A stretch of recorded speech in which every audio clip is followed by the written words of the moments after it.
Vous écoutez Radio Ma'arif.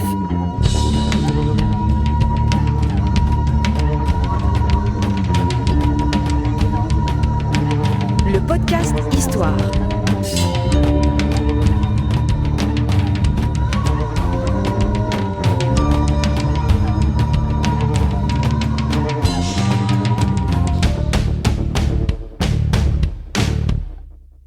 Le podcast Histoire est produit avec le soutien de Maroc Télécom. Bienvenue sur Radio Ma'arif, un nouveau podcast Histoire consacré à un personnage dont on entend parler, qui a déjà été évoqué évidemment dans nos podcasts, en particulier pour son rôle dans la période de pacification entre guillemets du Maroc par la France. Mais Mohamed Hammo Zayani, c'est de lui qu'il s'agit, a un destin suffisamment extraordinaire pour qu'il mérite un podcast pour lui tout seul. Et qui mieux que Mustafa Kadiri pour nous parler de ce personnage extraordinaire. Mustafa, marhaba bik. Merci. Comment vas-tu? Ça va très bien. À la Moha. Ouais. Non, il y a beaucoup de Moha. Il y a Moha ou Saïd. Non, tu sais que déjà, je vais te dire un truc. Il y a des gens, je ne veux pas donner de nom, mais je pourrais être dedans, qui croyaient que Moha Hammo كانوا جوج الناس. Moha et Hammo. Voilà. C'est un duo. La O, ça renvoie. Bien sûr. C'est Oulhaj. Exact. Mais la façon dont c'est écrit n'aide pas. Parce que normalement, tu devrais l'écrire Ouhammo comme tu écris Oulhaj. Ou bien Oubihi, ou là, je sais pas. Ça m'est arrivé avec Ben Nasr Khoya pendant longtemps. Ou Najem, ou Jama', voilà, c'est des noms. Ben Nasr Khoya, je croyais longtemps que c'était deux. شكون؟ Ben Nasr Khoya. Ben Nasr Khoya اللي مع حد وعكي le musicien. نصر خوك هذاك ماشي. هو سميته أخويا. D'accord, revenons à Mohamed Hammo. Donc, né en 1857. À peu près. Zayan, bien sûr, donc du côté de Khanifra.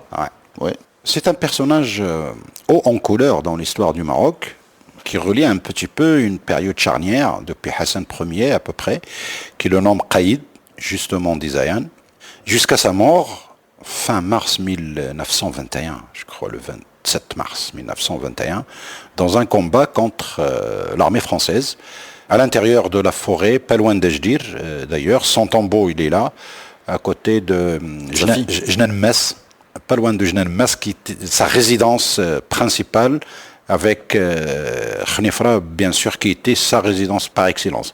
Mais à Khanifra, il ne s'installait pas trop, il a construit un Ighram, ce qu'on surnomme aujourd'hui une Qsba, ce qu'on appelle une Qsba, mais au fait c'est un Ighram, une grande maison, une grande bâtisse fortifiée, juste à côté du pont pour traverser le Morbi.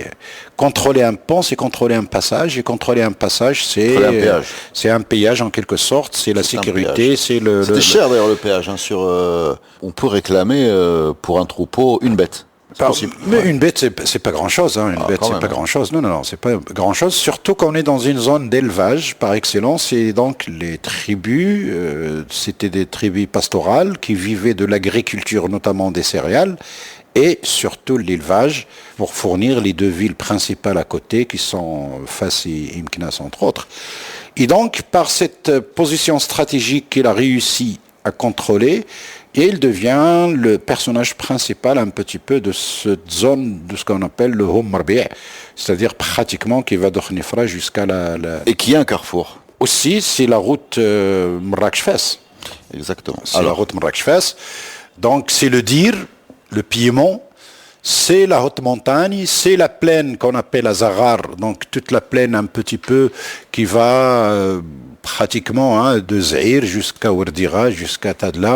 C'est un espace immense qu'il se partageait d'ailleurs avec un autre qaïd, celui d'Oqseba, Mohaou Saïd Neithwirra, qu'on trouve dans les documents par Mohaou Saïd, l'Ouirraoui, qui ont eu pratiquement le même parcours. Les deux étaient qaïd Mahzen et les deux avaient refusé d'adhérer au projet d'Olioté. Au projet colonial. Mais entre la nomination par Moulay Hassan et la révolte contre la présence française, il y a la période Moulay Abdelaziz, et il y a aussi la période un peu trouble Moulay Abdelaziz, Moulay Hafid. Absolument. Alors ma question est comment il s'inscrit dans cette lutte fratricide entre Moulay Abdelaziz et Moulay Hafid? D'abord, à l'époque de Moulay Hassan, il avait un concurrent à un côté, un chef maraboutique, Sidi Ali Amhaouch, qui était le chef de la Zawiya d'Arqawiya, qui n'était pas qaïd, n'était pas un chef temporel, mais lui faisait de la concurrence.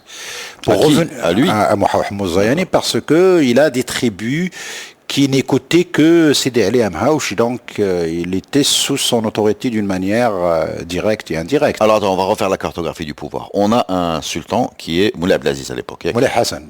On parle encore de Moulay Hassan. Moulay Hassan. À partir de 1873. On a chez les Zayans Mohamed Zayani, qui est un homme très puissant. Absolument. Très riche. Oui. Voilà. Qui a un charisme, de l'argent, des troupeaux, des chevaux, il a tout ce qu'il faut. Deux casernes Makhzen, des soldats qui ont été fournis également par Moulay Hassan. Absolument. Exactement. Il a comme voisin Mohamed Saïd. Aqsiba, oui. Qui lui aussi... Un qaïd Makhzen de la tribu des Aïtouira et indirectement une confédération tribale qui s'appelle Aïtsri. Donc il a énormément de tribus sous son commandement. Lui aussi les chevaux. Pareil. Ils sont un peu concurrents les deux là. Non, ils sont parallèles, ça va, ils sont copains, il n'y a pas de problème, ils sont loin, mais entre les deux, il y a Amhauch. Amhauch, lui, chef un peu charismatique. Religieux. Un peu religieux, voilà. Un peu gourou, quoi. Ouais, en quelque sorte. Et là, on est chez Moulay Hassan. Ouais. Mais si on revient un peu en arrière, on a un document, par exemple, la plus ancienne trace que j'ai trouvée de cette famille de Mohamed Amhzoun, qui est le nom de famille. Il remonte à la période de Moulay Slimane et de Boubkar Amhauch. Sidi Boubkar Amhauch était très copain avec Moulay Slimane et on a une chronique d'Aïf al-Ribati qui parle et qui précise que le jour où il est venu à Fès, c'était un grand jour et ce jour-là, il a prié à côté du sultan. Parce que quelques années après, ils vont se disputer, et il va y avoir une guerre et puis finalement Moulay Slimane est fait prisonnier et il est ramené à Meknès sans problème, justement.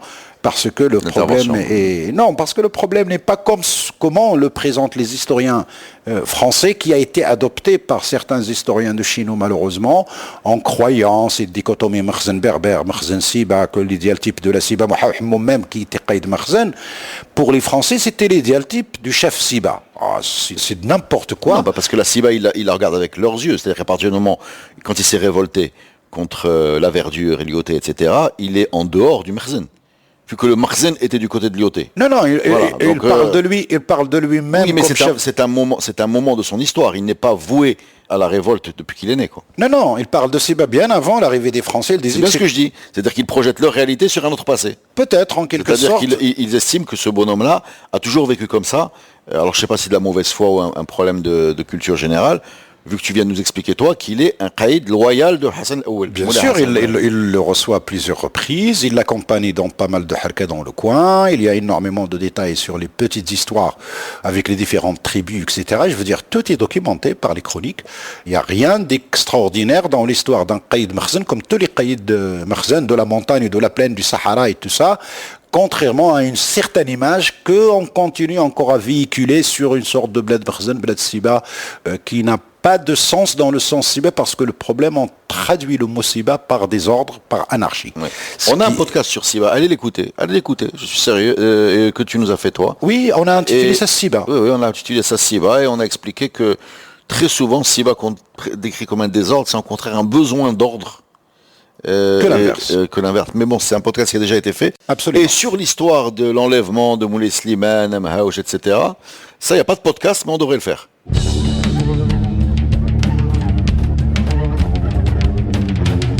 L'ancêtre de la famille Amhzoun est cité dans une délégation de Boubkar Amhauch qui est allé voir le sultan à Meknès bien avant la dispute. D'accord, donc on parle de notables locaux. On est au début du 19e siècle, on a une trace de cette famille, contrairement encore à beaucoup d'allégations sur non, ils sont autochtones, pas autochtones, etc. Au début du 19e siècle, la famille Amhzoun est répertoriée dans la zone de Zayan, puisqu'ils étaient avec Boubkar Amhauch, qui était un petit peu une sorte de grand gourou. C'est l'ancêtre de Amhauch de Sidi Ali Amhauch. Mais lui aussi était religieux dans le même style. Oui, pareil, c'est une famille religieuse jusqu'à aujourd'hui. Il fait la même chose de père en fils. Oui, c'est celui qui a d'ailleurs, à l'époque, on parle de Coran berbère.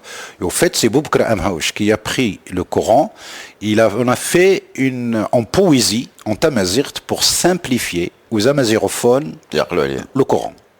Et surtout la moralité derrière les sourates, etc. Les Français disent non, ils parlent d'un Coran berbère. Alors déjà, le mot, ça fait bizarre. Et ensuite, l'idée des orientalistes que seuls ceux qui savent parler l'arabe peuvent être des bons musulmans. Si bougres de la montagne du Sahara ne savent pas parler l'arabe, donc ils ne peuvent pas être bons musulmans parce qu'ils ne savent pas lire le Coran, mais ils ne savent pas que tout le monde connaissait le Coran par des vers poétiques. C'est pour ça que Taïfert existe, la poésie a cappella par les poètes qui est reproduite encore aujourd'hui, et surtout, j'insiste beaucoup sur ça, ce qu'on appelle les histoires des prophètes. Les histoires de prophètes de Sayyidina Ibrahim, Sayyidina Nuh, Sayyidina Ismaïl, Sayyidina Yusuf, Sayyidina Ayoub, tout ça existe en poésie dans tous les accents de Tamazight. J'en ai écouté chez les Ruwais de Sousse, j'en ai écouté chez Taïfert du Moyen Atlas, du Sud-Est, je veux dire, il y en a partout. Et chez les femmes, les femmes, quand ils font le métier à tisser, ils adorent l'histoire de Sayyidina Yusuf. D'accord. Le bel homme. Ah oui, rien ne vient du néant. Le bel homme. Alors, donc il la répète, il la chante, il la décante. Okay. Et c'est une manière de connaître comment le Coran raconte l'histoire de Sayyidina Yusuf, tout simplement, mais dans une tamazight facile, avec toujours la leçon à retenir un petit peu de tout cela. Donc on est dans la période hassanienne, Moulay Hassan, et on parle, on pose un peu le profil de ce personnage. Et juste sachez, pour situer un peu son importance dans le paysage politique de l'époque, qu'il est allié par mariage avec Moulay Hassan, puisque sa fille Rabha, je crois, est une des épouses de Moulay Hassan. Tout à fait. Non, ça c'est classique chez les familles Qaïdal et les familles du sultan. Les échanges par mariage étaient très courants entre l'élite. Et ça a continué pratiquement. L'épouse de Hassan II, c'est la petite fille de Mohamed Zayani. Donc ça fait partie... Et je pense aussi qu'il a une fille qui s'est mariée avec Moulay Abdelaziz, je pense. Moulay Hafid. Moulay Hafid. Justement, donc ces trois fils sont mariés à trois... Oui, ça fait partie de la tradition entre les familles Qaïdal et le Makhzen central, soit le sultan lui-même, soit les membres de son gouvernement, soit les gens influents à l'intérieur du palais. Oui, mais bon, ça pose aussi l'importance du personnage. Bien sûr, on ne fait pas alliance de mariage comme ça avec n'importe qui, parce que c'était quand même très stratégique. Mohamed, il avait plusieurs épouses, il est allé prendre épouse même jusqu'à Haha. Il a une épouse de Haha, côté de Souira, il a une épouse de Fès, il a une épouse bien sûr de Zayan, il a une autre épouse d'Ishqern. Ça fait partie de la règle du jeu parce que ce sont des stratégies d'alliance matrimoniale qui ont leur impact pour refroidir les tensions entre les tribus. C'est très important.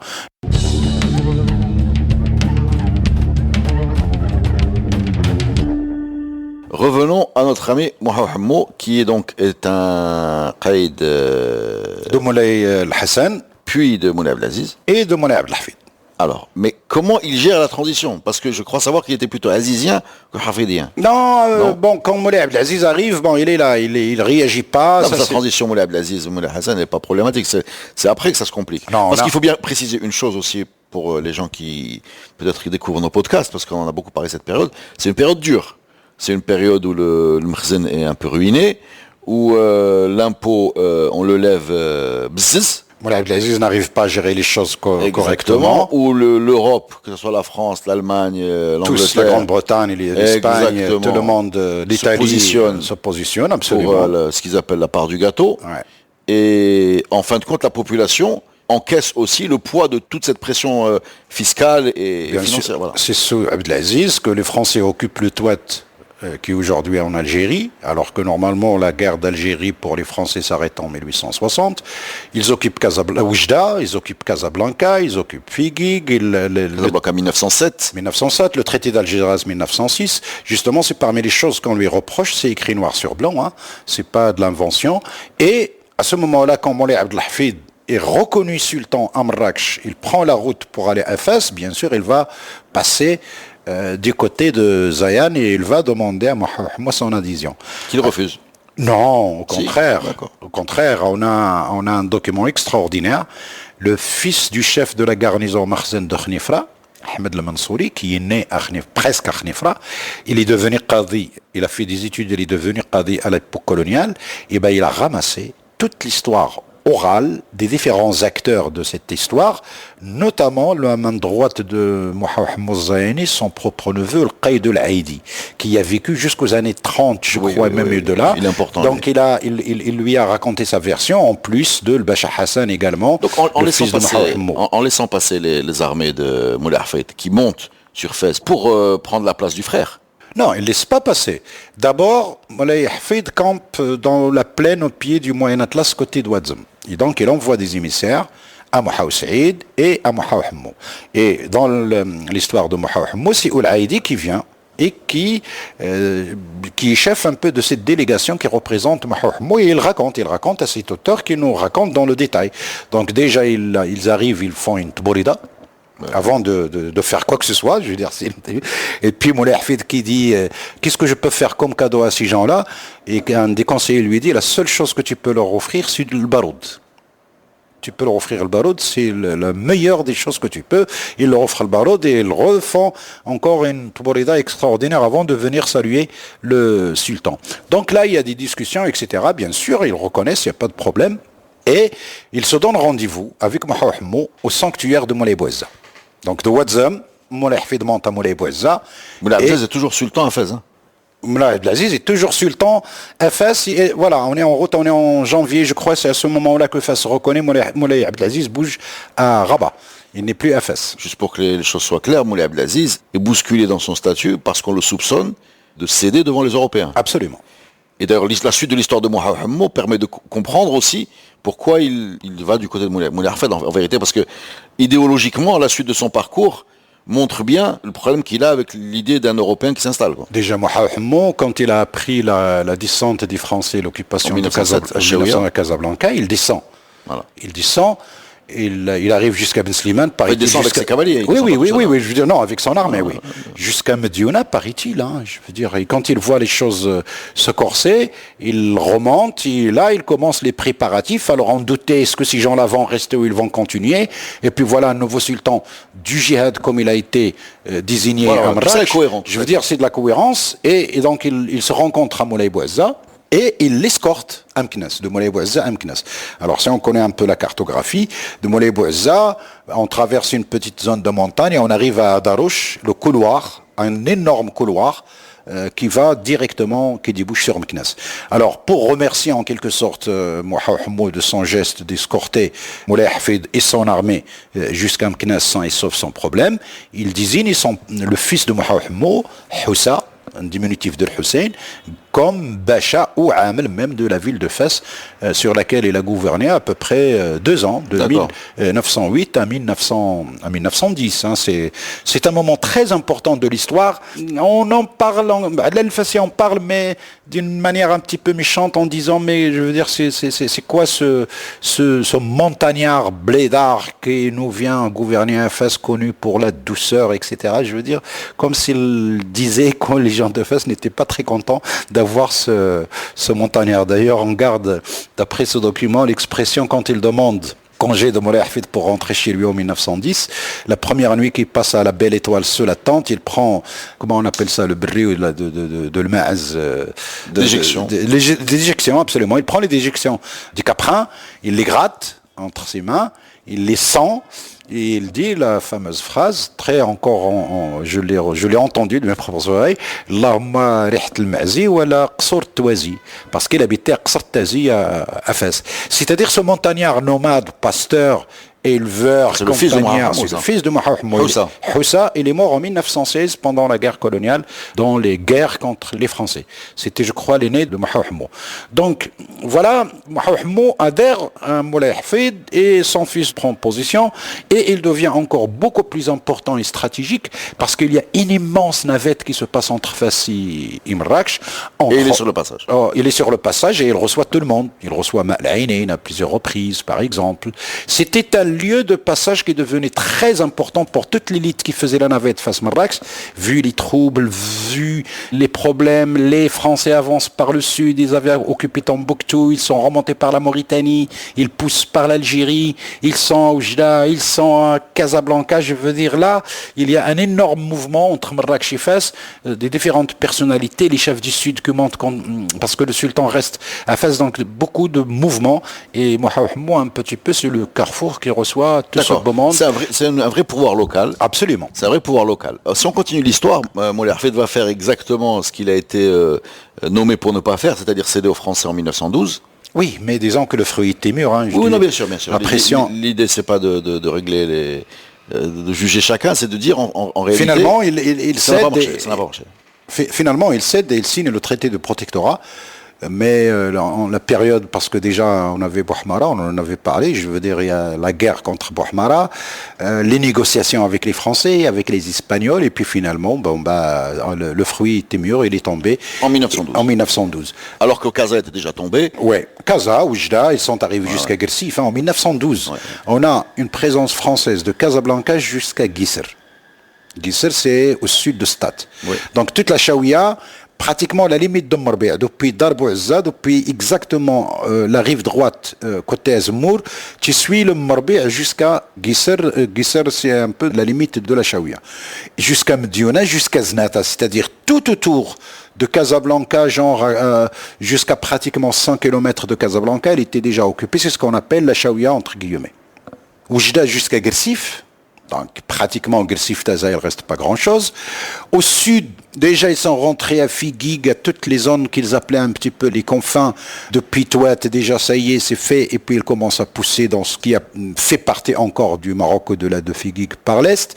Par le sud, Tombouctou qui est tombé en 1893, c'est-à-dire le verrouillage du commerce transsaharien qui était quand même très important à l'époque, que les Algériens essayent de détourner vers Oran et Alger sans succès parce que c'était pas le circuit classique traditionnel, donc ça collait pas, mais en tout cas ça a coupé le Maroc avec ce commerce transsaharien qui passait par là. Ensuite, la traversée du fleuve Sénégal vers ce qu'ils ont appelé la Mauritanie, qu'on appelait historiquement Chenguit, et Moulay Abdelaziz, d'ailleurs nous sommes en 1902-3, Abdelaziz envoie même carrément une armée sous la conduite de son oncle Moulay Lamine, que les Français vont retrouver à Casablanca plus tard. Il va jusqu'à Chenguit pour aider les tribus contre l'avancée des troupes françaises sans succès, pour que ça devienne une sorte de résistance locale. D'ailleurs, ça s'est terminé par l'assassinat carrément du gouverneur français de Mauritanie, Koupolani, par l'un des fils de l'Aïnin, le frère de Ahmed El-Hiba, de Mrabbi Rabbo, etc., qui était dans le front là-bas au sud. Donc regarde un petit peu tout ce schéma. Ça est bien décrit dans un podcast qu'on a fait ensemble, qui s'appelle La guerre du Maroc. Et Mouhahamou, je veux dire avec... alors oui, c'est des pertes de souveraineté par bloc, comme ça, par zone, par une perte de souveraineté économique déjà pour commencer, politique à partir de... territoriale. La zone de Mouhahamou n'est pas touchée en vérité. Lui... Pas encore. On a, juste après la signature du protectorat, Moulay Hafid qui démissionne plus ou moins et qui est remplacé par Moulay Youssef. C'est ça. Voilà. Et donc, il fait partie des qaïds qui n'ont pas reconnu Moulay Youssef. Voilà. C'est par rapport, par exemple, les qaïds de la zone de Marrakech, le Haouz, le Haut Atlas, le Glaoui, le Mtougui, la zone de Souera. Le Gundafi, il était pro Moulay Abdelaziz, donc il est resté un peu bon. Il accepte la situation avec Moulay Hafid, mais il est en retrait par rapport, et puis finalement il finit par adhérer. C'est ce qu'on appelle dans les chroniques la politique des grands caïds. Oui, les grandes seigneuries du Sud. Mais on reste dans l'Atlas, on va rester dans le moyen Atlas. On va rester chez Mouhahamou. Donc il ne reconnaît pas Moulay Youssef. Non. Pourquoi? Eh bien, il refuse. D'abord, parce que pour lui, déjà, le traité de protectorat... Est-ce qu'il sait lire, Mouhahamou? Il avait un fqih, Ntifi, qui a fini à Casablanca, très connu, imam le Ntifi c'est celui qui nous a fait la fédération, un grand dirigeant du foot. Hein. Peut-être son ancêtre, en tout cas, peut-être son ancêtre, parce que ce fqih Ntifi qui parle et qui lui lisait les lettres et qui lui écrivait les lettres. Au sultan ottoman, il les avait reçus. Donc ça doit être probablement ce Ntifi qui lui expliquait en quoi consistait le protectorat. Il était lettré. Ce Ntifi était à Chaouia, il a assisté au combat de Sidi Msaoud. Et quand il a vu les choses tourner mal, il est monté, je crois, avec Mouhahamou pour le rejoindre à Khnifra. Il est resté avec lui. Est-ce que c'est vrai qu'il y a eu une sorte d'exode pour fuir Fès occupé par les Français, comme une sorte de gens qui rejoignent le maquis pour la résistance? Beaucoup, de nombreux, de la Chaouia. Il y a des gens de Tadla occupé en 1913, qui ont rejoint la montagne jusqu'en 1932. Il y a des gens de Zmour, j'ai trouvé la Zmour était occupée à partir de 1911-1912. C'est à la zone d'Ormisset que j'ai retrouvé. 1930, il quitte Zmour pour rejoindre la résistance en haute montagne. Ça, c'est un volet de notre histoire, malheureusement, qu'on ne connaît pas vraiment dans le détail, parce qu'il y a tellement de détails. Mais les populations qui le pouvaient, qui n'arrivaient pas à accepter cette idée d'être sous la domination du Roumi, ils essayaient de rejoindre là où il y a une résistance quelconque. 2 ans après, Je veux dire, ça ne veut pas dire que tout le monde a accepté le fait accompli. Il y a toujours une partie qui n'accepte pas le fait accompli et qui essaie de se battre tant qu'il peut. Si vous êtes intéressé par le plan large sur cette période-là, il y a le podcast en 3 parties qui s'appelle La guerre du Maroc, qui raconte ce qui se passe dans le nord, dans différentes régions, voilà, dans les différentes mais régions. là, on est centré sur Mohamed Hammoud, donc en 1912, signature du protectorat, et 1914, on va arriver à l'occupation de Khnifra en juin. L'occupation de Khnifra en juin. Par le colonel qui va devenir général après, c'est le général Henrys. Je crois peut-être c'est les biscuits. La colonne Ils sont bons. Deux colonnes, une qui venait d'Azrou, qui dépendait de Meknès, et une qui venait de Tadla. Et donc 2 colonnes qui ont encerclé la ville de Khnifra. On a les détails sur le récit justement. C'est là que Soqadi, qui nous a laissé cet excellent livre, raconte que lui-même, fils du chef de la garnison Makhzen à Khnifra, dans la précipitation, les hommes, les guerriers, ils étaient sur le front des troupes qui venaient d'Azrou, donc au nord de Khnifra. Et voilà que brusquement, on apprend que notre colonne vient de l'ouest, c'est-à-dire vient de ce qu'on appelle Tadla. Et là, ça y est, c'est les troubles, et les habitants, les femmes, les enfants, les gens qui n'ont pas participé à la guerre, les vieillards qui sont restés dans la ville de Khnifra commençaient à évacuer la ville. Et ce monsieur raconte que la caisse dans laquelle Mohamed laissait ses propres documents, correspondances, dahir, etc., était déposée chez son père. Lui-même, il l'a prise, il était en bois de cèdre, et il n'avait plus de place pour la mettre sur les mules. Il la prend entre les mains, mais il n'arrive pas à bouger, c'est lourd. Et il arrive sur le pont et il la jette dans le Mourbet. Voilà comment Mohamed a failli sortir de l'histoire parce que, soi-disant, il n'a pas laissé de documents.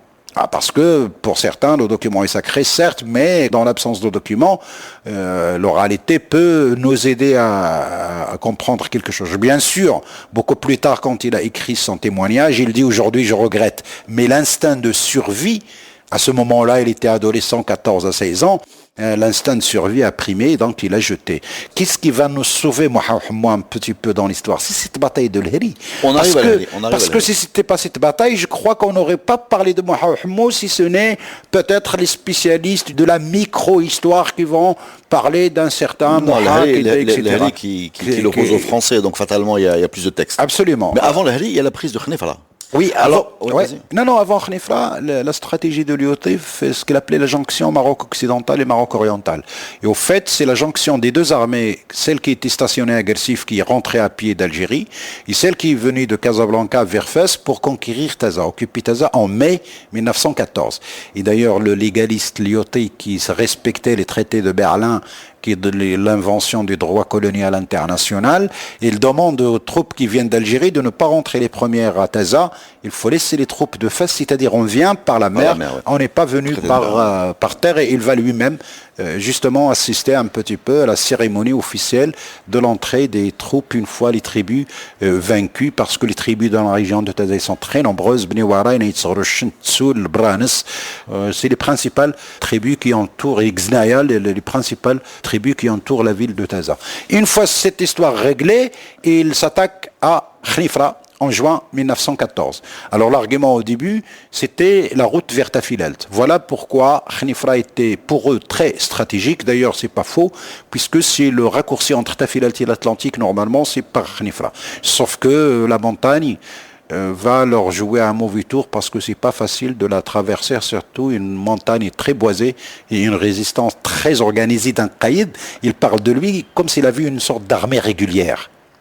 Il avait une sorte d'armée régulière, c'est-à-dire une armée entraînée, qui fait de la stratégie, de la tactique. C'est pas qu'une armée tribale classique qui va à la guerre et qui rentre dedans, etc. Non, il avait une armée bien organisée. Certainement, c'était le noyau est composé de cette armée makhzen qu'il avait entre les mains et qui avait des entraînements, qui savait faire la guerre et qui connaissait l'art de la guerre en quelque sorte.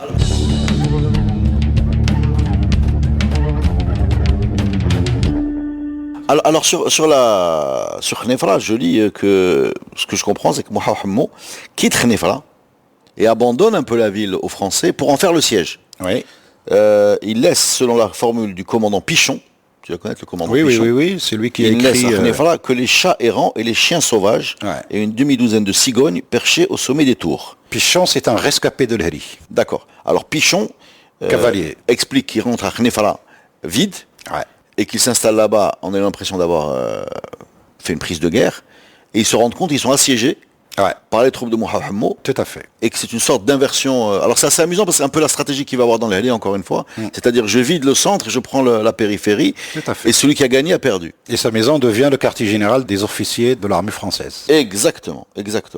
Et on va harceler les communications entre Khnefra et le reste de la ville comme un siège en fait. Ouais. Voilà. Le reste du pays, Alors, pas le reste de la ville. hein, c'était le quoi, reste du pays. c'était quoi le Des problème? milliers de guerriers, alors Ouais. tout leur témoignage de l'armée française, des milliers de guerriers veillaient sur les crêtes pour qu'aucune liaison ne puisse s'établir entre la ville et l'extérieur. Les Roumis étaient prisonniers de leur conquête, c'est ce qu'a voulu le Zayani Mohammed. Voilà. Exact. Et les combats sont durs. Le 30 juin, par exemple, 17 tués, 77 blessés selon le général Guillaume.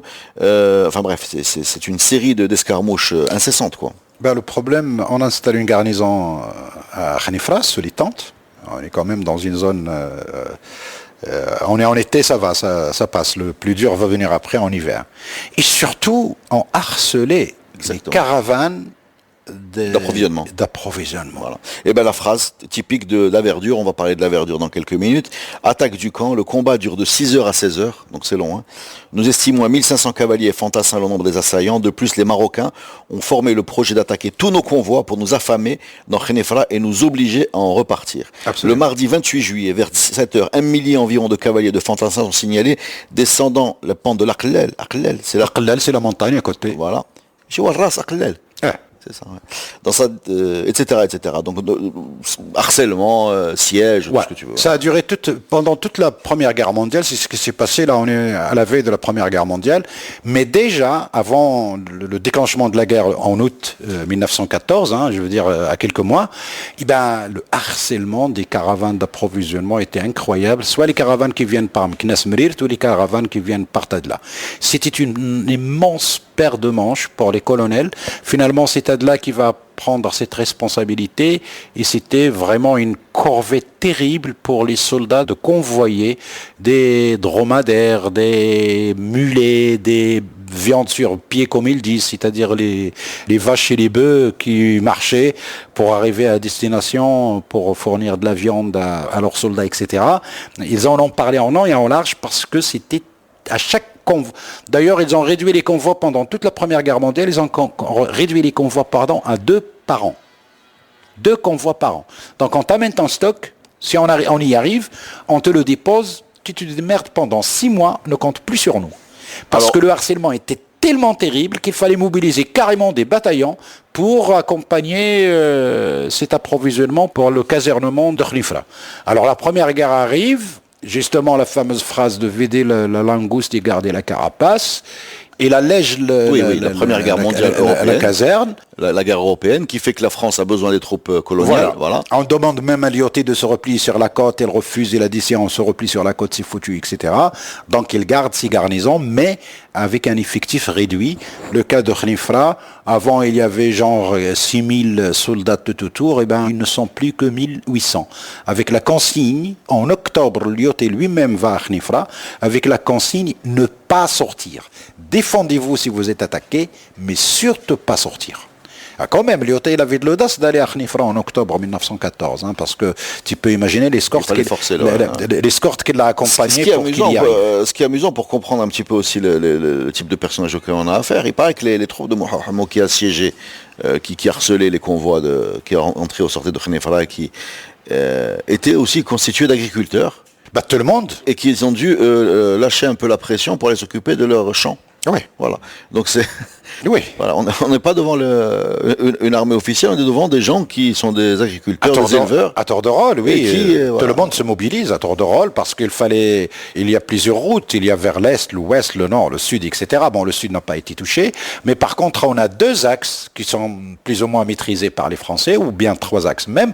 L'axe qui vient par Azrou, Merirt. L'axe qui vient par Moulay Bouazza, Ouelmes, Khnefra, et l'axe qui vient de Tadla. Donc ça fait 3 chemins quand même que les Français plus ou moins maîtrisée et qu'il fallait harceler. Donc il faut du monde et surtout des positionner un peu partout, plus les gens en réserve qui sont sur les hauteurs, plus les troupeaux dont il fallait s'occuper, et les labours qui allaient commencer justement après les premières pluies en octobre-novembre. Donc oui, ça fait beaucoup de boulot pour les gens, mais en tout cas, tout le monde était apparemment mobilisé, bien organisé, et ça n'a pas affecté vraiment le fait que les Français occupent Khnifra, parce que le problème du passage du pont, il y a d'autres ponts par lesquels on peut passer ailleurs, et surtout le passage vers l'Azarar, et ça c'est la grande punition si j'ose dire, parce que la stratégie de l'IOT justement était de couper les voies de communication vers la plaine pour les tribus de la montagne, notamment pour les Verts qui ont l'habitude de descendre dans la plaine parce qu'ils ont des droits de pâturage chez les tribus voisines, les Zahir, les Ismaïla, etc. Alors on arrive à l'Heli, 1914. Vendredi 13 novembre 1914 à 6h du matin. Où Mohamed Hammo a son camp, c'est bien ça? Oui, il est descendu de la montagne à 10 km à vol d'oiseau. Il descend une provocation d'ailleurs. L'Heri, c'est une petite plaine. La verdure considère que c'est une provocation d'ailleurs. Pour lui, c'est une provocation. Ouais, il est pas loin. Ouais. Non, le pauvre colonel, comme c'est un colonel qui n'a pas été officier, il a commencé soldat, il est devenu sous-officier, il est rapidement monté en grade pour devenir officier. Et comme on enseignait officier l'histoire militaire, il a appris deux histoires. Une, la fameuse prise de l'Asmala de Abdelkader, qui est très connue dans l'histoire militaire et que chaque militaire rêve de reproduire. Et la seconde, c'est la prise de le campement de Samori Touré en Guinée par un capitaine qui s'appelle Gourou, qu'on va retrouver au Maroc. Exactement. Sans bras. Et ben sans bras, mais dans une forêt. En 1899, comme ils disent dans le langage militaire, dans un raid audacieux, le capitaine Gourou, qui a réussi à prendre le campement de Samori Touré et de le faire prisonnier. Il est où ce Samori Touré? Samori Touré, c'est quelqu'un qui a mené une résistance acharnée contre les Français. Mais où? Dans les territoires entre la Guinée, aujourd'hui la Côte d'Ivoire et le Burkina. C'est un Mohamed guinéen. Un Mohamed guinéen, absolument. Alors revenons à la verdure. Qui a mené une longue guerre d'une vingtaine d'années quand même. Ça nous regarde, ça nous intéresse parce que c'est un peu la prolongation de notre histoire, parce qu'avant lui, il y avait le Hajj Omar Tal, le Tijani. Je veux dire, c'est toute une généalogie, si j'ose dire, d'une histoire de la résistance qui concernait le Maroc, qui était en quelque sorte associée d'une manière directe ou indirecte à l'histoire du Maroc, parce que il faut toujours le rappeler quand même, on regarde vers le nord, vers l'est, vers l'ouest de l'Atlantique, et on oublie le sud, alors que le sud, c'est quand même l'origine des histoires du Maroc, de l'histoire du Maroc tout court. Revenons à la verdure. Moi, je voudrais parler 2 minutes de ces militaires coloniaux, parce qu'ils écrivent beaucoup, ces gens-là, et leur littérature est disponible. Tout à fait. Et il faut en parler de la verdure, de sa mentalité, peut-être que lui n'a peut-être pas beaucoup écrit, mais des gens comme lui ont écrit, cette génération a écrit. Et on a quand même l'impression, tu parles du raid contre la Smala, Samori Touré, et on a l'impression qu'ils sont en quête d'héroïsme. Absolument. Il y a un côté un peu romantique, un peu, on va au Maroc, les barbares, et on va s'illustrer dans des combats un peu chevaleresques. En quelque sorte, oui. On n'est pas encore dans la boucherie de la Deuxième Guerre mondiale qui va venir après avec des gros... On est encore avec des chevaux, des sabres, des petits... Voilà. Et on a l'impression que cela verdure, comme beaucoup de gens qui sont venus ici, Bouvista Hamra, etc., qui va venir après, etc., sont à la recherche quand même de prestige. Titre de gloire, de titre de gloire, voilà, de titre de gloire. Absolument. Et c'est peut-être une des raisons pour lesquelles il va désobéir à l'ordre de l'IOT, et il va aller attaquer l'Heli. Absolument. Voilà. Disons qu'il a dit je désobéis, mais avec un résultat probant, c'est-à-dire soit je tue Mohamed, soit je le prends prisonnier et je me ferai pardonner. Voilà. Sauf que dans le rapport de l'IOT que j'ai consulté, l'IOT écrit dans son rapport, il a dit même s'il m'avait amené Mohamed, je l'aurais passé en conseil de guerre. Bon, en l'occurrence, ni l'un ni l'autre, ni Dédé ni Habib Blouk, puisque ni il va gagner, ni il va être en conseil de guerre. Absolument. Il va même, on peut spoiler, se suicider pendant le combat. Exactement. Non, il a été tué, je crois. Suicidé. Entre les deux. Ça discute, hein. C'est discutable. En tout cas, il était sur une colline, il est toujours répertorié avec des Sénégalais qui tenaient la mitrailleuse. Mais au fait, il est sorti avec 1200 soldats sur 1800. Un dispositif très lourd pour un campement d'une centaine de tentes à te casser. Mais ce qu'il a oublié, c'est que quand Mohamed bouge, c'est l'origine du mot douar, toute la famille bouge avec, sauf que chacun de ces enfants avait son propre campement à 10 km ou à 20 km ou à 15 km autour. Donc quand on a repéré le campement de Mohamed, on a estimé qu'ils étaient très peu nombreux et qu'on peut, avec une force de frappe, on peut le vaincre rapidement, voire soit le tuer, soit le prendre. Il racontait qu'à 8h du matin, il allait être de retour. Il sort à 6h en disant on rentre à 8h. Non, il sort à 2h du matin. À 2h du matin, mais il dit à 8h du matin, on sera de retour, absolument. Donc il y avait énormément de campements, mais qui ne sont pas visibles lointains. Donc dès que les gens entendent les premiers coups de feu, tout le monde descend, ses propres enfants. Amharouk, Bouazza, Hassan, son neveu Oulaïdi, son fils Houssa, chacun avait son petit campement alentour à 10 km à vol d'oiseau entre chaque campement. En plus des campements des Haït Ishaq, ils sont juste à côté, Shqer, ils sont juste à côté, Itbouhdou, ils étaient juste à côté. Donc tout le monde, au mois de novembre, avec les premières neiges probables ou les premières pluies très froides, essaie de descendre un petit peu vers un lieu un peu plus chaud. Parce que aussi, si Mohamed était descendu, c'est parce qu'il y avait déjà un début de contact. Le début de contact, c'est qu'il répond favorablement à la demande du médecin de la caserne qui lui demande des grenadines pour soigner le scorbut. Et donc, il considère cela comme un signe de paix, vous restez dans votre coin, je suis dans mon coin, on va pas trop se chamailler. Donc, il considère cela comme un signe positif de bouger. Donc, l'autre l'a pris comme une provocation. Je crois que la verdure a bousillé peut-être une négociation probable qui allait se produire avec ces conditions parce que justement, l'IOT a fait tout les pieds et les mains pour convaincre Mohamed de faire comme le Glaoui et d'obtenir le même statut que le Glaoui, c'est ce qu'il a toujours refusé. Et je crois que peut-être il n'avait plus confiance à cause de cette histoire de l'Hri. C'est un homme de parole, un homme d'honneur, comme on dit, parce qu'en 1917, son fils Méoul Fassia, c'est un moment et de fête, c'est pour ça qu'il s'appelle Méoul Fassia, avait tué un capitaine. Il demande à contacter le capitaine. Les capitaines à l'époque, ils étaient des officiers de renseignement, genre, on va se rencontrer la nuit, on va discuter, négocier, éventuellement pour pouvoir se rallier, etc. Il tue ce capitaine, et Mohamed expulse son fils. On est des gens d'honneur, de parole, on donne la main, t'as donné la main à ce capitaine pour qu'il vienne te discuter avec toi.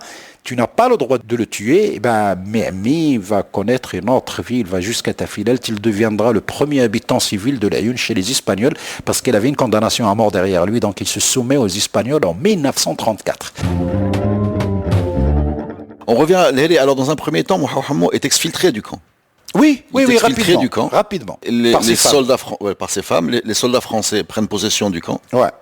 Sauf que comme tu l'as dit, ils prennent les bijoux, les caisses, ils s'amusent à prendre les prises de guerre. Voilà. Ils se servent, quoi. Ouais.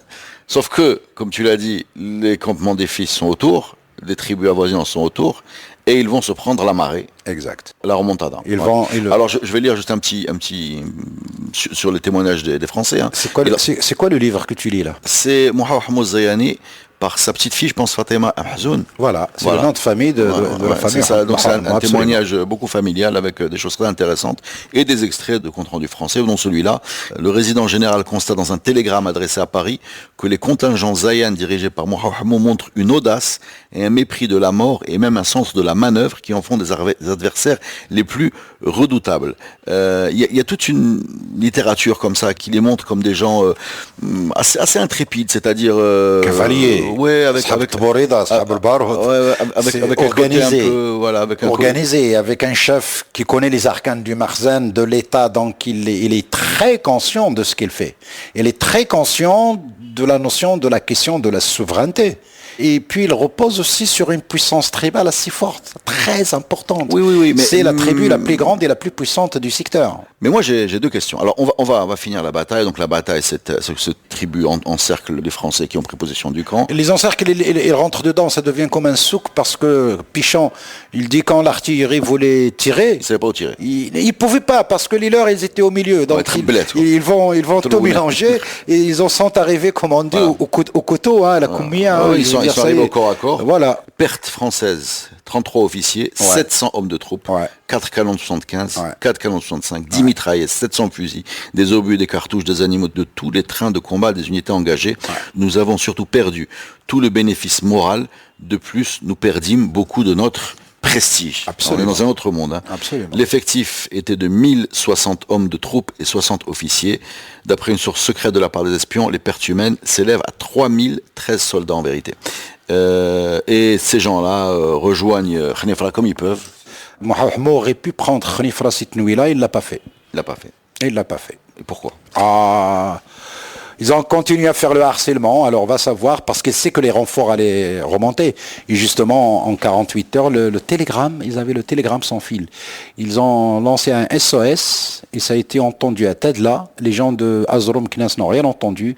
Et Tadla a donné l'alerte en 48 heures, à marche forcée. Le général Gouraud arrive, Zoro, pour, renforcer la garnison et réparer les dégâts. Et surtout négocier les cadavres des officiers parce que Mohamed, quand même, il a fait appel à Mohamed Saïd et Aïtouira pour l'aider à reconnaître les grades et du coup, il a monnayé ces deux femmes qui ont été prises comme prisonnières avec d'autres soldats. Il a fait un échange parce que justement, il a compris l'importance que les Français donnaient à leurs officiers, entre autres la Verdure et d'autres officiers. La Verdure est mort dans cette voilà. Alors, la Verdure est mort. Oui, mais il a gardé le cadavre. Il a gardé le cadavre, il a rendu la dépouille aussi, pareil, qui a fait l'objet d'un échange. Tout à fait. Voilà. On va rapidement parler des conséquences de cette bataille, qui a été une énorme défaite française, qu'on compare à Dien Bien Phu, qui est la bataille des années 50 en Indochine. Est-ce qu'elle a résonné en France? Bien sûr, il a résonné en France et même en Allemagne. Et c'est comme ça que l'Allemagne essaie de prendre contact via les Ottomans et via Moulay Hafid, qui était en Espagne, avec le réseau de la résistance du Maroc. Et là, malheureusement, on n'a pas encore d'études très détaillées, mais il y a des contacts entre Mohamed et les Allemands. Et les Allemands et les Ottomans. Justement, le Fiqh Ntifi raconte que parmi les lettres qu'il avait lues, comme ça, une lettre du sultan ottoman et de son khalifa, le sultan des Allemands. Donc le sultan ottoman présente le sultan des Allemands comme son khalifa. C'est tout un langage religieux pour appâter le chaland, comme on dit. Mais en tout cas, on a des échanges de courriers avec Mohamed Saïd, le Hiba, Ngadi qui était dans le Tafilelt. C'est-à-dire, ils ont essayé de rallier les Marocains. Non, disons, c'est pas pour les beaux yeux du Marocain, c'est pour essayer de pousser la France à garder le maximum possible de troupes au Maroc par rapport aux Francs. C'est la même chose que les Français et les Britanniques ont fait en Arabie contre les Ottomans quand ils ont soutenu la révolte arabe du shérif de la Mecque contre l'Empire ottoman, justement pour pousser les Ottomans à mobiliser leurs troupes en Arabie pour ne pas les mobiliser dans les Francs, c'est classique. Et là où les Britanniques et les Français ont réussi, c'est Laurence d'Arabie, c'est plus ou moins ça. Oui, il y avait Laurence d'Arabie et des troupes françaises également. Ça mérite justement. un zoom, ça. Les deux adversaires, chacun essayait de mener la guerre dans les arrières de l'autre, parce qu'en même temps, à ce moment-là, les Français envoyaient les prisonniers allemands au Maroc. On en a reçu plein pendant la Première Guerre mondiale, et ils les ont fait travailler dans le pavage des pistes, dans la construction des ponts métalliques. On en a, ils existent encore. C'est du patrimoine un peu inconnu, malheureusement, mais énormément de prisonniers allemands sont venus pendant la Première Guerre mondiale travailler ici. Une manière de les éloigner, et surtout d'être sûr qu'ils vont pas s'échapper et remplacer un peu la main-d'œuvre militaire qui manquait parce que les soldats qui restaient. C'est pour ça que pendant la Première Guerre mondiale, il n'y a pas d'avancée territoriale au Maroc de la part de l'IOT, sauf une prouesse.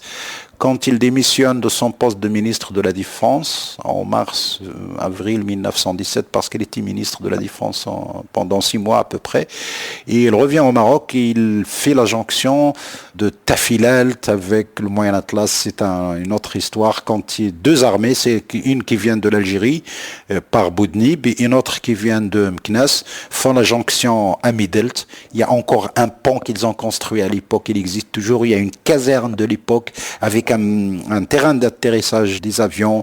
Il y a énormément de débris sur place. Je veux dire, un patrimoine extraordinaire qui nous rappelle notre histoire coloniale. Malheureusement, il est à l'abandon, il est en perdition, espérant que ce patrimoine de la perte de la souveraineté soit gardé, sauvegardé, parce qu'il fait partie de notre histoire, de la perte de la souveraineté. Mais en tout cas, moi, de mon point de vue, je crois que c'est un patrimoine qu'il faudrait sauvegarder pour se souvenir justement de ce moment historique. Donc c'est la seule avancée territoriale que l'IOT réalise pendant la Première Guerre mondiale.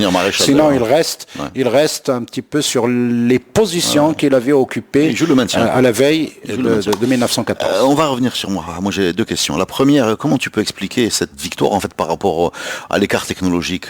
On parle de mitrailleuses quand même du côté de la verdure. On parle de l'artillerie. Il n'y a pas d'artillerie chez moi. On est sur du cheval. Il a une petite artillerie. Depuis la période de Hassan Ier, il avait une petite artillerie. Oui, il avait une petite artillerie. D'ailleurs, ils essayaient de bombarder à un moment par la Qallal, par Bouzal, ils essayaient de bombarder la ville de Khnifra. Oui, tout à fait. Mais c'était des petits canons à petite portée qui n'étaient pas efficaces par rapport aux autres. Il y a un écart quand même d'équipement. Alors c'est le surnombre, c'est quoi?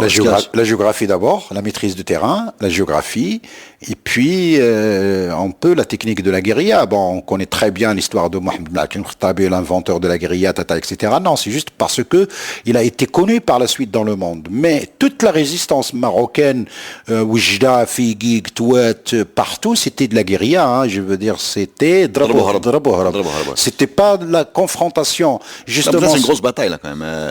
On est un peu plus que Drabou Harab. On n'est pas dans le harcèlement. On est dans un combat qui tourne à l'avantage des tribus marocaines et au détriment d'une. Je pense que la verdure c'est mal. C'est mal organisé. Enfin, il a mal apprécié le sang. Ouais, non, d'abord, voilà. Il enfreint les consignes. Et ensuite, je crois qu'il a cassé ce début de confiance qui commençait à s'installer en disant, on va voir qu'est-ce que ces gens-là veulent exactement. Veulent-ils rester pour toujours, repartir?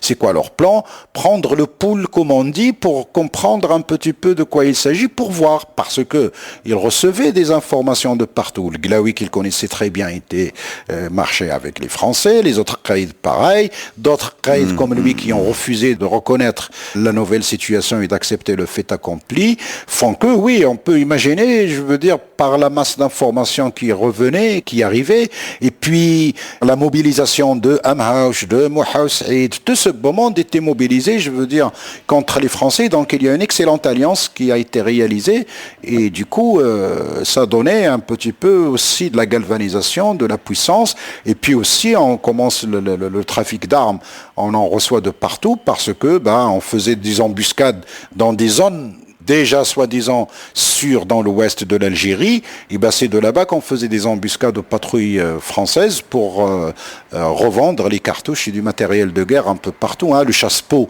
le sasbou, qu'on appelle nous sasbou, c'est venu pour lancer sasbou, c'est le chasse-peau, c'est le nom d'une arme à neuf coups, qu'on a surnommé nous le sasbou. Je veux dire, il rentrait soit par les prises de guerre, soit par le trafic qui se faisait par les nomades, les êtres bâches, les douimniers, qui les enlevaient par des embuscades en Algérie française et qui redispatchaient un peu partout.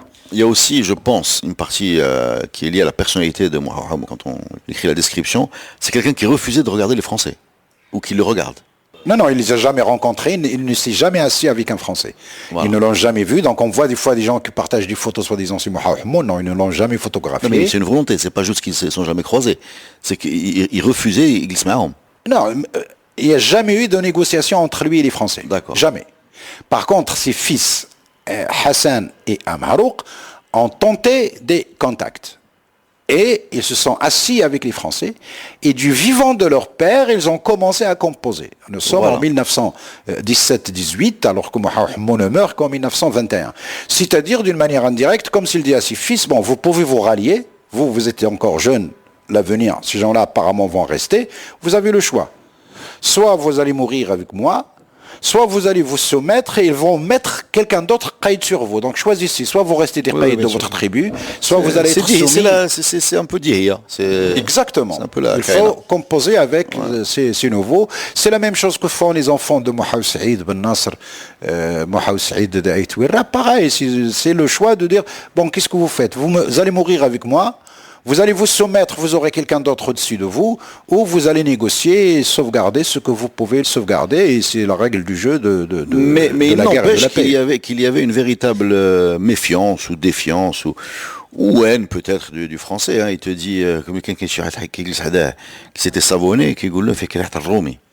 C'est le Bacha Hassan, oui, c'est connu. Le Bacha Hassan, qui t'a désigné le Bacha Amel carrément, Amel de Khnifra, il tournait le dos aux Français, malgré qu'il était soumis, il avait du mal à accepter leur présence, donc il leur tournait tout le temps le dos. Il ne s'assuit jamais à côté d'eux, etc. Je veux dire, il y a énormément de récits sur ça.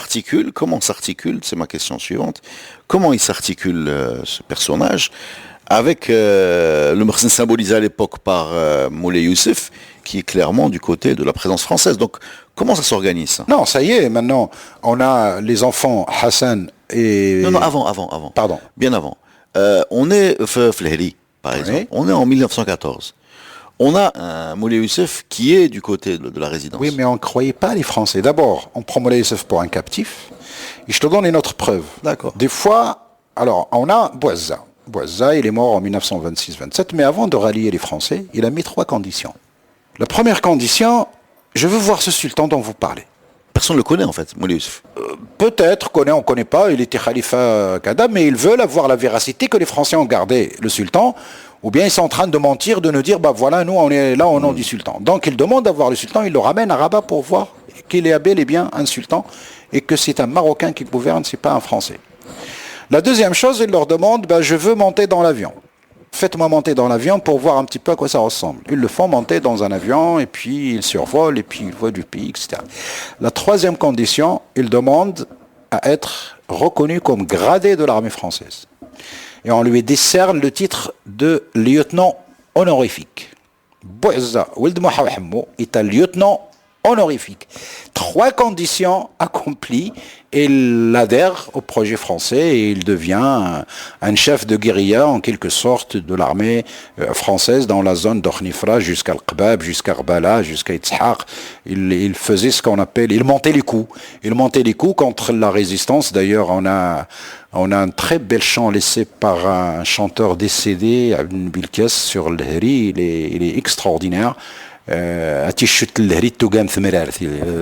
colline de l'Hri, on a installé une stèle. Il parle de Bouazza, dans des termes d'ailleurs très ambigus, très contradictoires, et à un moment donné, il prend témoin à la nature, il dit « Le Morbi, il a sont témoins de ce qui s'est passé, ne croyez pas qu'on a oublié ». Ça, c'est un chant qui date, Bilkas, il est mort il y a une dizaine d'années à peu près, il la chante de deux manières, tout seul avec l'autar et avec les chœurs féminins. Je préfère la version avec les chœurs féminins, mais on a un seul enregistrement, il est à la radio, il n'a jamais été mis ni en cassette, ni en CD, et n'est pas disponible sur YouTube, malheureusement. La seule version sur YouTube, c'est tout seul avec l'autar, mais la version avec les chœurs féminins, il est extraordinaire. أصبح الخير تم زير ثيسان أم كراذي وجان خنيفرة. كراذي وجان, c'est les 3 poulains qui sont sculptés dans un rond-point à Khnifra, le symbole de la ville. Donc il dit صباح الخير تم زير ثيسان بلاد الخيل أم كراذي وجان, c'est-à-dire là connu par les 3 poulains qui symbolisent la ville et qui sont sculptés dans un immense rond-point pas loin de la province de Khnifra. C'est comme ça que commence ce chant. Dandin جداف انت ذيت الخير وفان تراثين وركسان ارتشان السنوان وفان ارشتان تيرفيسين سوذين قلال جاو ولقاو الخير ولقاو كي ياكلوا بلا حساب وكي ياكلوا الرفيسه بالسمن الحار etc. C'est-à-dire un chant, une ode à l'histoire et à la mémoire, à la richesse, à la générosité de Sarah dans le sens propre du terme, d'une manière extraordinaire, pour nous relater un petit peu toute cette histoire de cette ville, de ce personnage et de ce qui s'est passé. C'est pas parce que les gens le chantent avec l'otar ou avec les kamanza qu'il est chichat avec, qu'ils ne ça raconte rien, mais malheureusement les gens ne font pas attention au texte, ils vont vers la mélodie, or le texte est très très très instructif et ils sont très très très très très nombreux. Alors, merci beaucoup, Mustafa. Merci.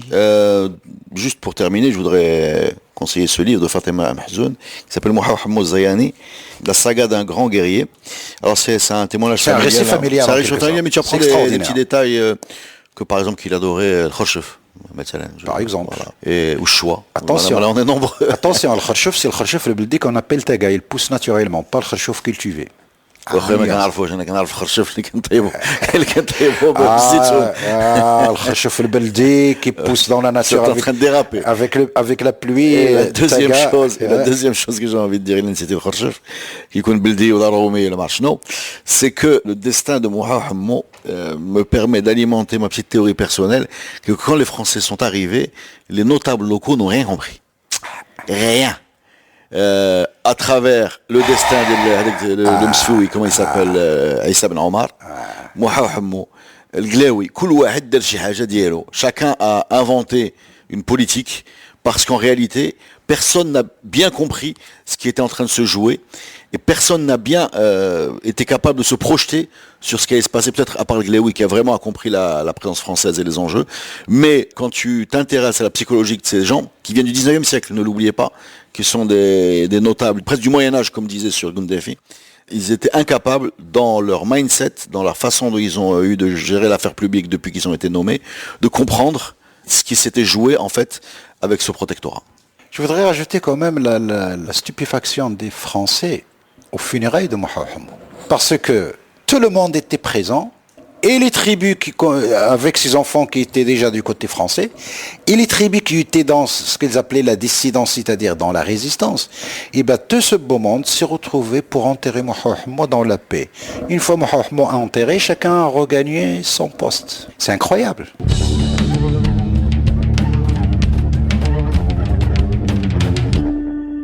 Merci Mustafa pour tous ces éclaircissements sur ce personnage hors du commun, avec un côté un peu romanesque d'ailleurs. Est-ce que tu as quelque chose à rajouter avant qu'on remercie nos auditeurs? Il y a toujours quelque chose à rajouter. Mouha Hammo, c'est une histoire extraordinaire. Il est devenu même le héros d'un film, attention. Une fiction ou bien un biopic? Comment dirais-je? Le film aujourd'hui est disponible sur YouTube. Personnellement, je l'ai attendu plus de 20 ans pour voir ce film. Film marocain? Film français. 1934, je crois, parmi les premiers films parlants. Ah, il a été fait en 1934? 34. Ah d'accord. Le film 1934, de l'époque coloniale. On est en noir et blanc. Noir et blanc, et je crois que c'est l'un des premiers films parlants. Ah, il est mieux. Ah, parlant. Parlant, non, parlant. Et l'héroïne du film, c'est Simone Berriot, qui joue le rôle d'Eto, qui est soi-disant la fille de Mouha Hammo. Et ce film est basé sur un roman d'un officier des affaires indigènes, officier des renseignements, très connu dans l'histoire du Maroc colonial, en tout cas dans ses débuts, entre 1911 jusqu'en 1930. Il s'appelle Maurice Leglay. Il a écrit énormément de récits. Leglay, c'est un romancier. Il y a beaucoup de bouquins, lui, qui sont disponibles. C'est un militaire à la base, c'est un officier, et puis... Une belle plume, hein. Oui, il en avait. Il a fini sa vie d'ailleurs à Casa. Et l'histoire, c'est Simone Berriot. Alors juste Leglay, si vous le cherchez, c'est G-L-A-Y. Absolument. L'histoire, c'est que le Glaoui était en France, on est en 32-33, et il était invité, et dans ce groupe de gens, il y avait des gens du théâtre à l'époque, surtout des journalistes, etc. Et puis à un moment donné, il les écoute parler de cinéma, de leur métier, de théâtre.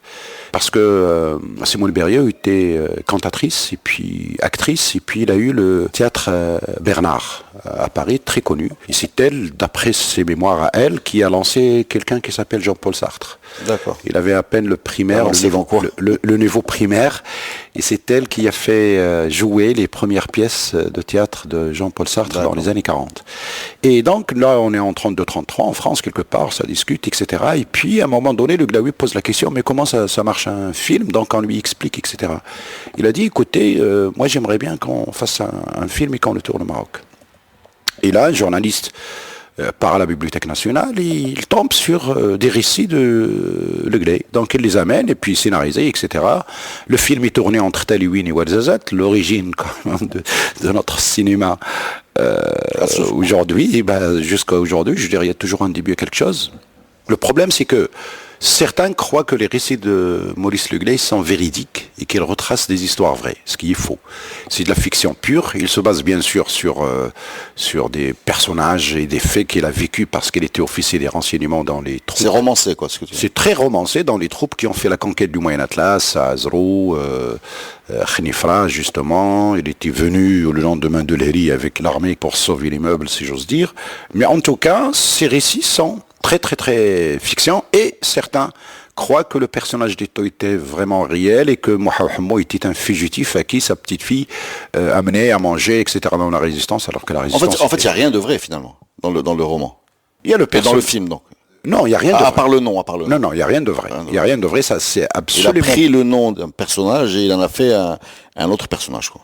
Absolument. Le top, c'est que le film tourné à Taliwin, bien sûr, et à Ouarzazate, c'est avec l'accent de Ouarzazate et de Taliwin. Donc on est loin de l'accent de Khnifra pour reproduire effectivement l'histoire comme telle. Mais en tout cas, ça reste un chef-d'œuvre du cinéma colonial qui nous intéresserait à très haut degré par rapport sur les représentations, les imaginaires, les premiers acteurs marocains, les figurants.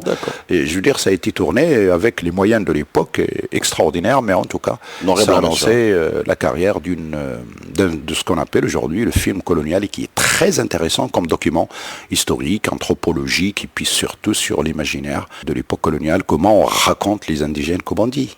Alors, petit bonus, là, tu as dit 2 fois le Glaoui. Oui. Comme si c'était un titre. Et ça, vraiment, c'est une question que j'ai toujours voulu poser. Et ça va tomber dans ce podcast, je suis désolé. Pourquoi El Glaoui? Knito. El Glaoui, El Mzouari. El Mzouari. C'est Qadiri. Oui. هو سميتو القلاوي. المزواري. المزواري. المزواري القلاوي. المزواري القلاوي. Ouais. Pourquoi le Glaoui comme c'était un titre? Je t'appelle pas le Qadir, je m'appelle pas le Ellali. C'est effectivement. Tu vois ce que je veux dire? Pourquoi quand on entend le Glaoui, on a l'impression que c'est une fonction quand on l'entend dans la bouche des Français, alors que Yakinitso, enfin, il est connu par le Glaoui comme la Khosmitum Tsugi ou là je sais pas, c'est ça, etc., etc. Le Gundafi, c'est pas le Gundafi. Il n'y a pas un Gundafi, des Gundafi. Il y a voilà, il n'y a pas un Ellali, des Ellali. Ça commence par une histoire de transcription. Donc le EL, بحال بالعربية الشمسية القمرية que les gens... Oui, c'est ça. القمرية. الشمسية ولا القمرية ما عليناش, les gens les mettent. Mais quand on veut écrire en dirigeant en tamazirt, الشمسية والقمرية c'est hors sujet. Et même le EL, parce que quand on dit le glaoui, normalement on doit l'écrire avec L directement. On n'a pas besoin du E. Mais bon, ça c'est les transcriptions de l'époque coloniale. Mais c'est devenu effectivement un titre. Il n'y en a qu'un seul, même si on a toute une dynastie des glaouis. Et peut-être, bon... On en a parlé, le professeur Ojama en a parlé, mais je crois qu'il faut toujours en parler parce qu'il y a, c'est le personnage qui a énormément de facettes quand on parle de l'histoire du Maroc, fin 19e, durant tout le 20e siècle. Je pense qu'il a été anobli par ce le Glaoui. Peut-être. Il y a un côté un peu... Peut-être, il n'y avait que lui qui pouvait avoir exactement ce titre, parce que justement, il a traversé l'histoire du Maroc. C'est une icône avec ses différents visages, ses différents aspects, ses différents, comment dirais-je, actes considérés comme positifs ou négatifs, mais en tout cas, il demeure une icône. Quel que soit ce qu'on pense de lui, c'est un personnage qui a joué un rôle très important dans l'histoire du Maroc. Et produit un film, donc on vient de l'apprendre. Plus qu'un film, c'est lui l'origine d'un capital de la ville de Marrakech qui s'appelle le tourisme.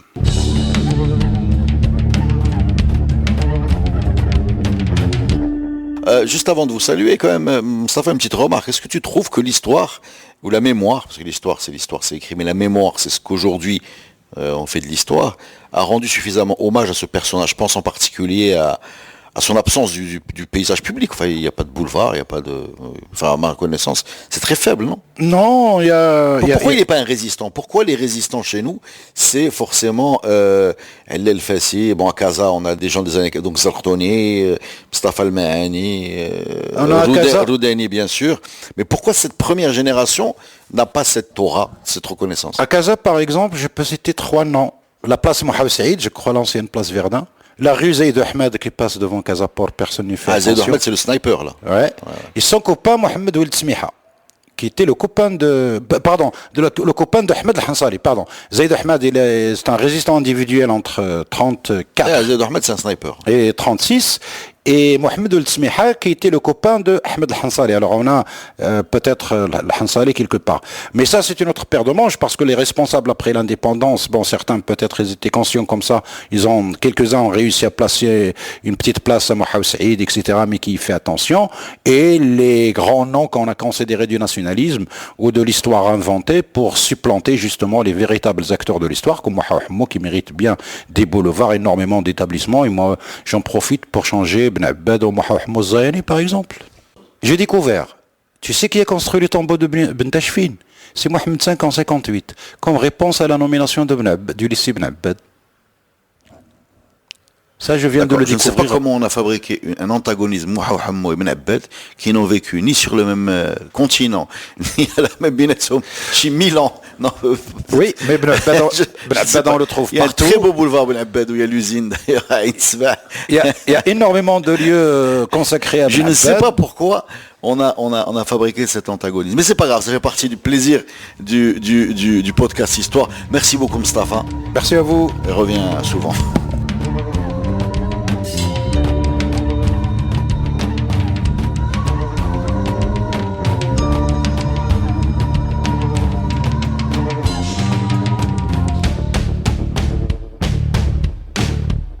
Le podcast Histoire est produit avec le soutien de Maroc Télécom.